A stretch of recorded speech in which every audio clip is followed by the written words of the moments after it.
Eh bien bonjour et bienvenue toujours sur l'espace dédié au site mécaniqueuniverselle.net que vous trouvez évidemment sur Internet et qui essaie de démontrer, tant bien que mal, que l'humanité dans son ensemble évolue progressivement vers son ultime perfection. Nous construisons, sans le savoir, le paradis futur pour nos futurs descendants. Alors il faudra encore quelques siècles d'évolution, mais nous avons fait la plus grande partie du chemin. Entre le moment où nous nous sommes séparés des autres primates pour devenir cette humanité particulière, et c'est pas parce que nous avons cette vision darwinienne un peu de l'évolution qui nous place dans la grande lignée du vivant que nous pensons qu'il n'y aurait pas de divin, qu'il n'y aurait pas de Dieu à l'origine, de principe créateur à l'origine de l'univers. Au contraire, nous pensons que ça confirme le fait qu'il y a un principe créateur à l'origine de l'univers.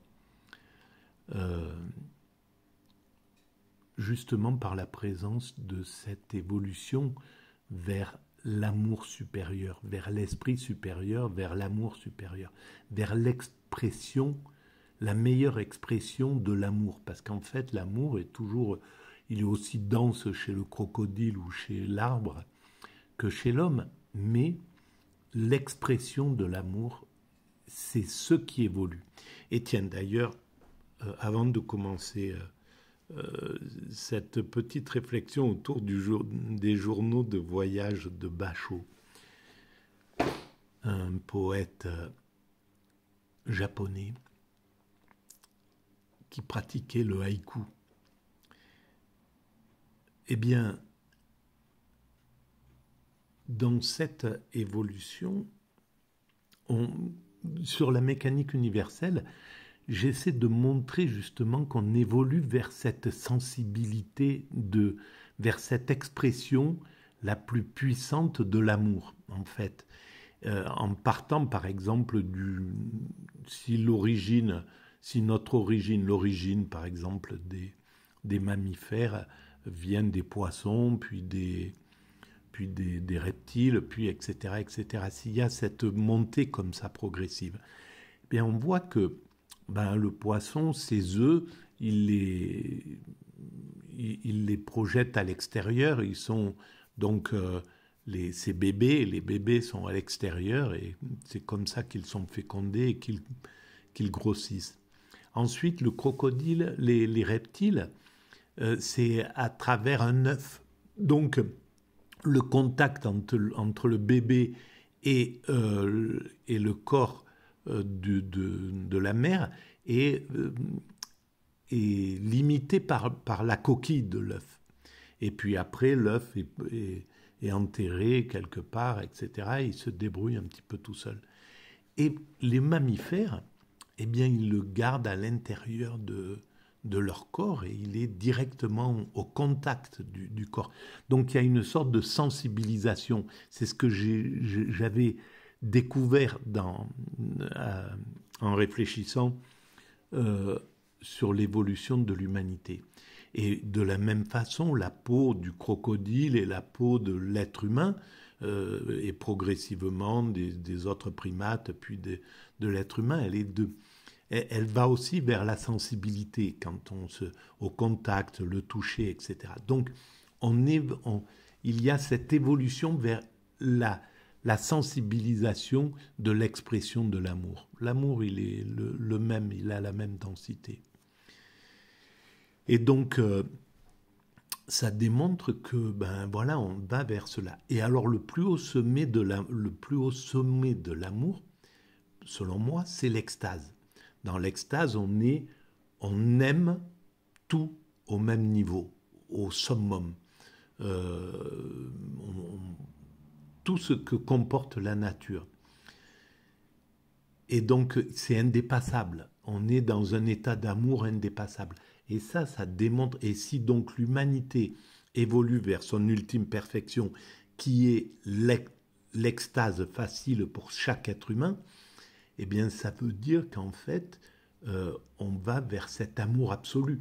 Et donc, ce que les religions disaient du divin, ce que les religions disent du divin, qu'il est une somme d'amour, qu'il est l'amour en barre, quoi, qu'il est l'essence de l'amour en somme, eh bien ça explique complètement cette évolution du vivant, l'évolution de l'univers, puis du vivant, vers la montée supérieure, vers l'extase, qui est le summum de l'amour. Je vous renvoie à l'écoute de plusieurs vidéos que j'ai fait, puis bon, ce que j'ai écrit sur la mécanique universelle à propos de l'extase.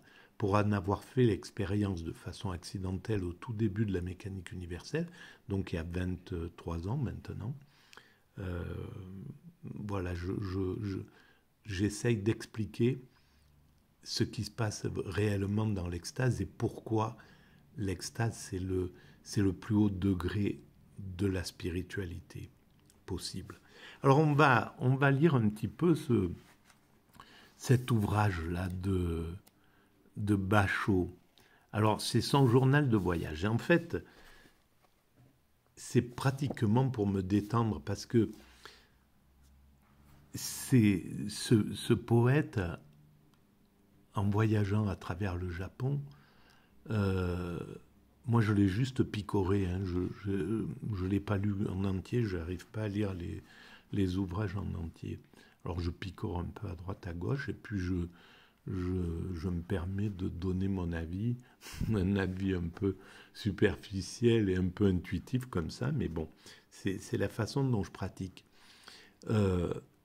Et donc, il est au contact de la vie, il est dans l'immédiat et dans la sensation vraiment de la vie.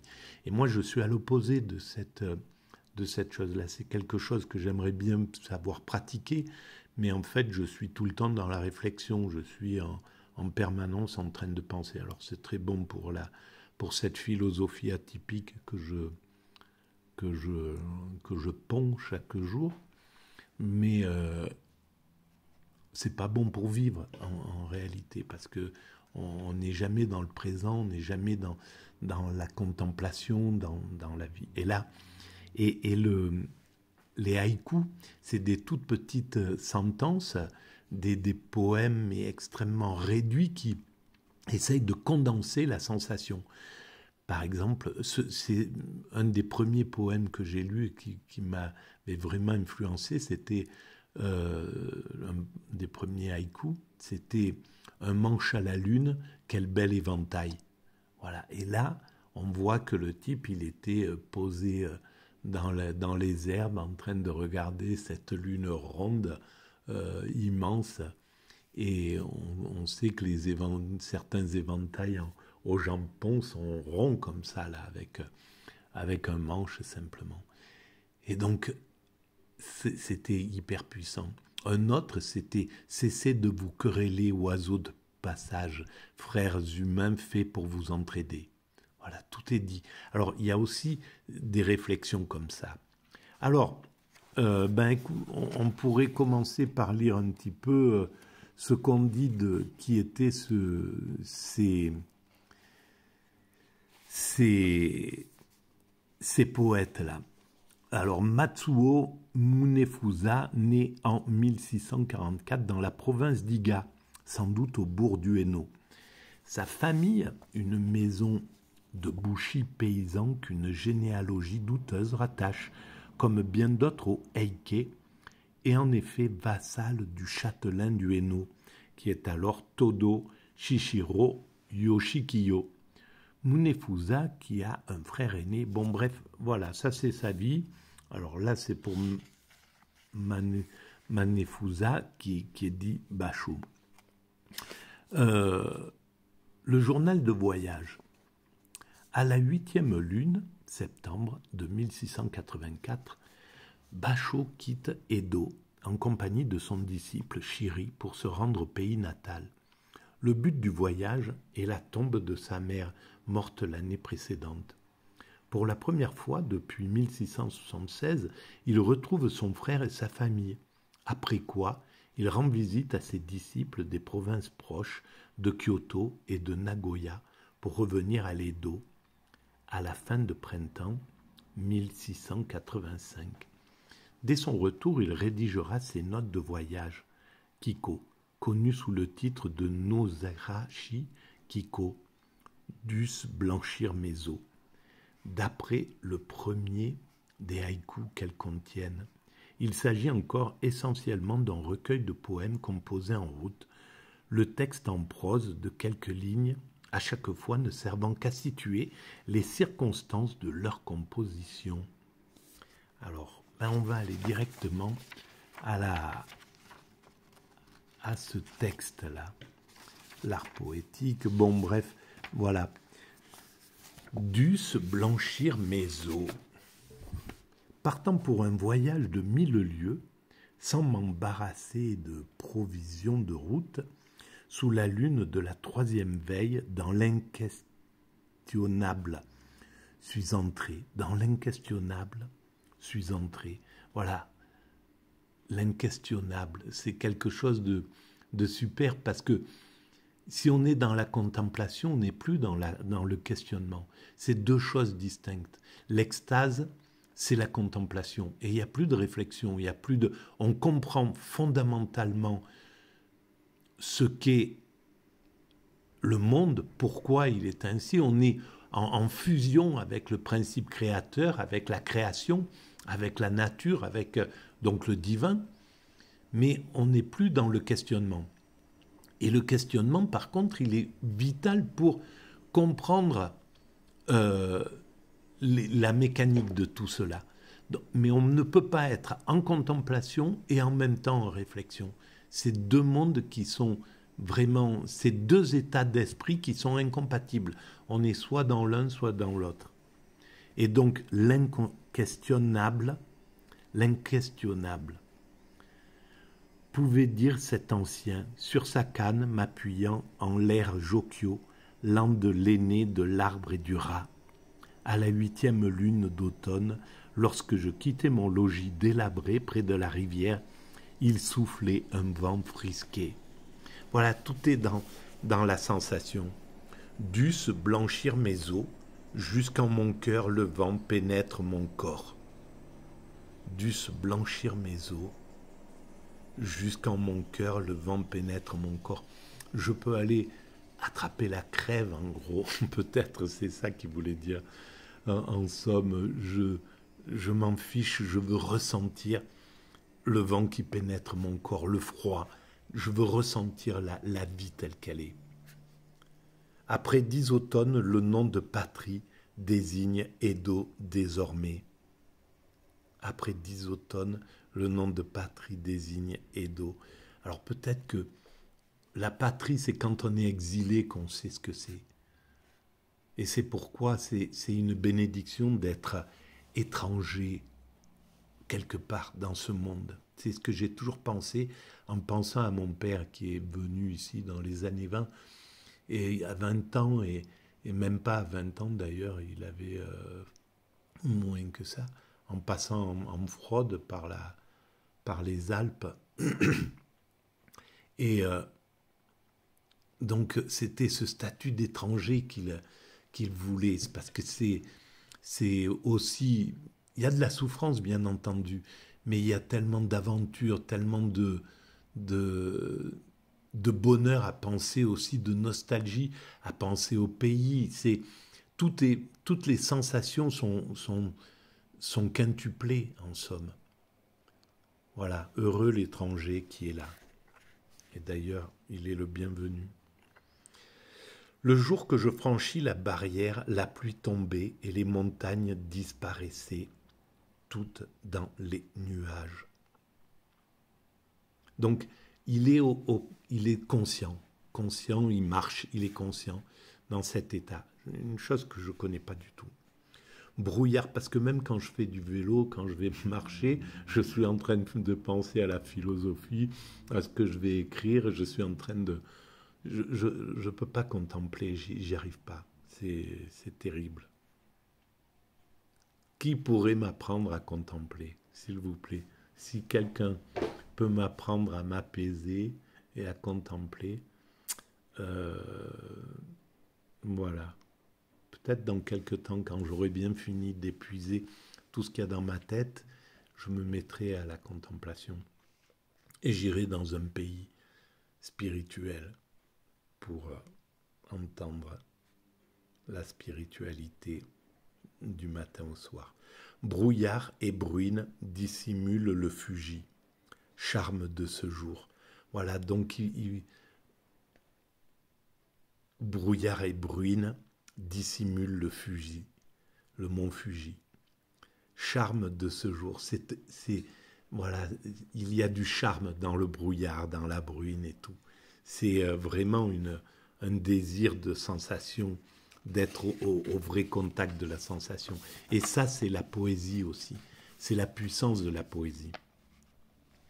Un certain chéri m'assiste sur la route de ce voyage et se dépense pour me conforter en toutes choses. Profonde est notre intimité, que rien ne divise, et l'amitié et la sincérité même chez cet homme. Et ça, c'est une bénédiction. Quand on a l'amitié, quand on connaît l'amitié, quand on rencontre l'amitié, cette sensation-là qui est d'une profondeur incroyable.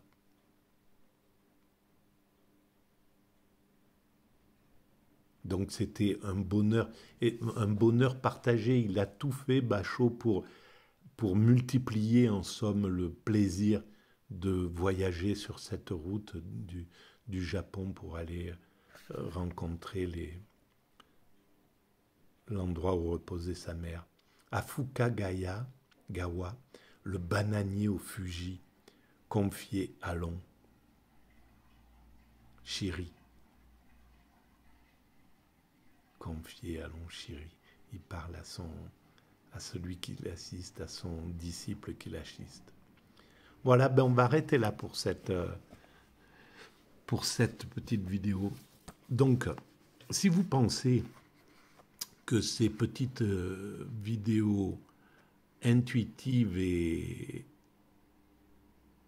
atypiques, nées d'un cerveau autiste Asperger, du trouble du spectre autistique, ont quelque intérêt pour la communauté humaine, eh bien vous pouvez mettre des pouces, vous pouvez vous abonner, vous pouvez envoyer le lien à vos amis, allez voir le site Mécanique Universelle, regardez les autres vidéos aussi sur l'espace YouTube. Et vous pouvez laisser des commentaires. Je vous remercie d'ailleurs pour les gens qui laissent des commentaires et j'y réponds systématiquement. Voilà. Merci à vous de votre présence que je ressens et qui m'aide à travailler. Bonne journée à vous. Merci.